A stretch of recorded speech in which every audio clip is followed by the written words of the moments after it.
साथियों नमस्कार। मैं अभिषेक आपका करियर कैंपस के पॉकेट वीडियो सीरीज में स्वागत करता हूं।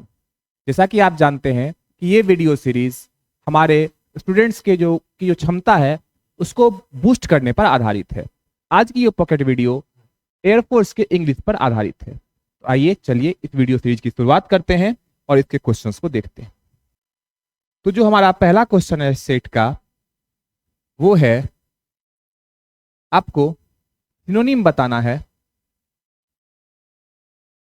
आपको सिनोनिम बताना है वर्ड कंसील का। जो कंसील का सिनोनिम होता है, जो कंसील वर्ड है, इसका अर्थ होता है छिपाना। किसी चीज को आप छिपाते हैं, हाइड करते हैं, वो कंसील कहलाता है। तो रिवील जो है, रिवील का अर्थ होता है किसी चीज को प्रदर्शित कर देना, ये इसका एंटो हो जाएगा। जो हाइड है, हाइड का मतलब होता है छिपाना, तो ये साइनो हो जाएगा। ओपन का मतलब भी होता है दिखाना, और शो का मतलब भी दिखाना। मतलब रिवील, ओपन और शो, ये तीनों इसका क्या हो जाएगा, एंटो हो जाएगा। लेकिन चूंकि हमसे साइनो पूछा गया था, तो साइनो हमारा क्या हो जाएगा, हाइड। ये करेक्ट होगा हाइड। हाइड का अर्थ होता है छिपाना, तो इसका जो करेक्ट साइनो हो जाएगा वो हो जाएगा हाइड। बढ़ते हैं अगले क्वेश्चन की ओर। जो हमारा अगला क्वेश्चन है वो हमसे क्या कह रहा है, find the error in the sentence. इस सेंटेंस में आपको एरर ढूंढना है। The officer along with his team are going to inspect the area। इस पे हमने बात पहले भी कर रखा है कि अगर आप गौर से देखें, अगर आप इस चीज को पढ़ें तो आपको दिखाई देगा यहां पे दो सब्जेक्ट है। एक तो सब्जेक्ट है द ऑफिसर और एक सब्जेक्ट है हिज टीम। और ये जुटा हुआ किसके साथ है, किस कंजक्शन के साथ, along with के साथ। अगर दो सब्जेक्ट along with के साथ जुड़ा हुआ हो, अगर दो सब्जेक्ट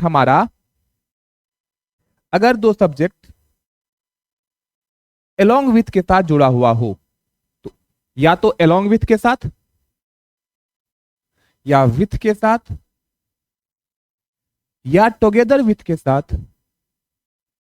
like के साथ, as well as के साथ, etc। अगर इतने के साथ जुड़ा हुआ हो, अगर दो सब्जेक्ट्स इन कंजक्शन के साथ जुड़ा हुआ हो, तो जो वर्ब है वो पहले वाले के हिसाब से, पहले वाले सब्जेक्ट के हिसाब से यूज होता है।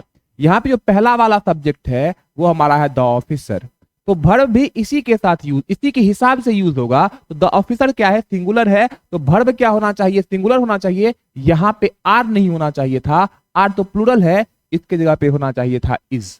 तो जो गलत क्या है हमारा, आर, वो किस ऑप्शन में है, वो सी ऑप्शन में है, ये गलत हो जाएगा हमारा। और इसकी जगह पर हमको सही करना हो तो सही हम क्या करेंगे, इज करेंगे। तो ये हमारा कंसेप्ट था।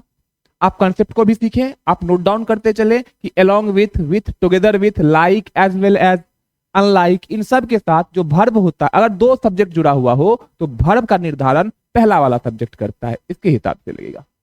चलते हैं अगले क्वेश्चन की ओर। जो हमारा अगला क्वेश्चन है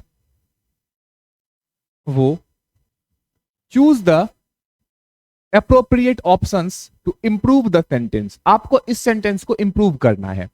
और ऑप्शन क्या है, क्वेश्चन क्या है, she insisted to go there, she insisted to go there alone. यहां पे एक जो वर्ड है वो है इंसिस्टेड, ये एक वर्ब है। इस वर्ब के साथ वर्ब है हमारा इंसिस्टेड, ये इंसिस्ट का थर्ड फॉर्म है इंसिस्टेड। अगर इसके साथ हमको कोई प्रीपोजिशन लगाना हो तो प्रीपोजिशन जो इसके साथ लगता है वो लगता है ऑन। ठीक है, इंसिस्ट के साथ आप प्रीपोजिशन का यूज करिएगा, वो यूज होगा ऑन। और इसके बाद अगर इंसिस्ट के बाद ऑन लगे और इसके बाद अगर वर्ब का यूज करना हो तो वर्ब होता है V4। V4 का मतलब वर्ब प्लस ING। आप इस चीज को समझेंगे कि अगर इंसिस्ट के साथ हमें प्रीपोजिशन यूज करना हो तो कौन सा प्रीपोजिशन लगेगा, ऑन लगेगा। और इसके बाद यदि वर्ब का यूज करना हो तो वो हो जाएगा हमारा V4, तो V प्लस ING। तो देखें किसमें लगा हुआ है, इंसिस्टेड, ऑन और गोइंग, ये एकदम सही है। इस हिसाब से जो हमारा ऑप्शन हो जाएगा वो ऑप्शन नंबर ए एकदम सही हो जाएगा। ये रहा इसका कंसेप्ट। बढ़ते हम लोग अगले क्वेश्चन की ओर। जो हमारा अगला क्वेश्चन है इस सीरीज का, वो हमारे पास the criminal was sentenced blank death. तो यहां पे एक फ्रेजल वर्ब है सेंटेंस टू डेथ।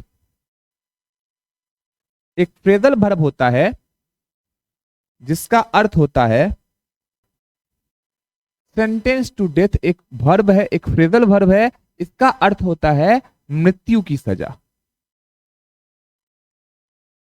अगर किसी को मृत्यु की सजा सुनाई जाती है उसे बोला जाता है सेंटेंस टू डेथ। तो सेंटेंस के बाद यहां पे क्या आ जाएगा, तो इस फ्रेज के हिसाब से यहां पे टू आ जाएगा, जो कि ऑप्शन नंबर बी में है और ये एकदम सही उत्तर।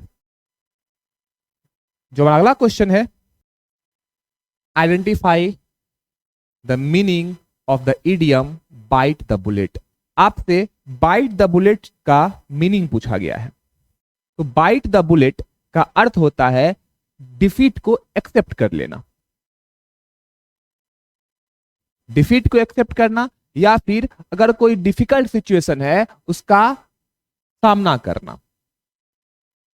तो यहां पे इस हिसाब से बाइट द बुलेट का जो अर्थ हो जाएगा, या to face a difficult situation bravely, इसका ऑप्शन नंबर सी। इस ऑप्शन, इन चार ऑप्शंस के हिसाब से यहां पे हमारा उत्तर हो जाएगा, वो हो जाएगा option number C, to face a difficult situation bravely. मतलब ना चाहते हुए भी, एक्चुअल में जो बाइट द बुलेट का अर्थ होता है, बाइट द बुलेट का अर्थ होता है किसी चीज को ना चाहते हुए भी अपने डिफीट को स्वीकार कर लेना। लेकिन यहां पे एक ही ऑप्शन है, वो option number C, to face a difficult situation bravely. तो इस हिसाब से, इन ऑप्शंस के हिसाब से इसका जो सही उत्तर हो जाएगा वो हो जाएगा ऑप्शन नंबर सी। तो ये हमारे इस सेट का अंतिम क्वेश्चन था। उम्मीद है कि आपको यह सीरीज पसंद आ रही होगी। अगर आपको पसंद आया तो कमेंट बॉक्स में कमेंट जरूर करें। अपना ख्याल रखें, अपने पढ़ाई को सही से जारी रखें। धन्यवाद।